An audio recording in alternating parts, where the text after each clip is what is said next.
ലേ അള്ളാഹുവിന്റെ റസൂലുള്ള പറഞ്ഞു, സുന്നത്ത് നോമ്പ് എടുക്കുകയാണെങ്കിൽ പോലും ഭർത്താവിനോട് അനുവാദം വാങ്ങണം. ലോകത്ത് പടച്ച റബ്ബിന് പുറമെ ലാ യസ്ലഹ് ലിബശരിൻ അൻ യസ്ജുദ ലിബശരിൻ, ഒരു മനുഷ്യന് മറ്റൊരു മനുഷ്യന്റെ മുൻപിൽ സുജൂദ് ചെയ്യാൻ റബ്ബ് കൽപ്പിക്കുമായിരുന്നെങ്കിൽ, ഭാര്യമാരെ നിങ്ങളോട് നിങ്ങളെ ഭർത്താവിന്റെ മുൻപിൽ സുജൂദ് ചെയ്യാൻ ഞാൻ കൽപ്പിക്കുമായിരുന്നു.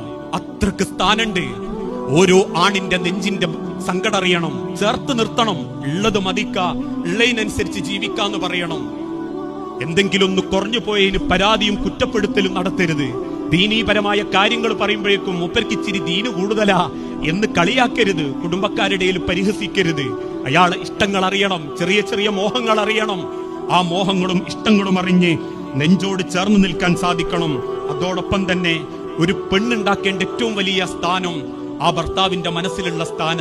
അത് നേടിയിട്ട് അമ്മാരെങ്ങൾക്ക് മരിക്കാൻ പറ്റുന്നതെങ്കിൽ, നാട്ടിൽ നിങ്ങൾ ഏത് ഖുർആൻ ക്ലാസ് പോയില്ലെങ്കിലും പടച്ചോൻ സ്വർഗത്തിന്റെ 8 വാതിലുങ്ങൾക്ക് തുറന്നിരുന്ന, അതിന് നമ്മൾ മാതൃകയാക്കേണ്ടത് നമ്മളെ ഉമ്മ ഖദീജ ബീവിനെ തന്നെയാണ്, അല്ലേ? ഖദീജ റളിയല്ലാഹു തആല അൻഹാനെ അള്ളാഹുവിന്റെ പ്രവാചകന്റെ അവസാനത്തെ നിമിഷം പോലും റസൂലുള്ള യാത്രയാക്കുന്ന ഒരു രംഗണ്ട്.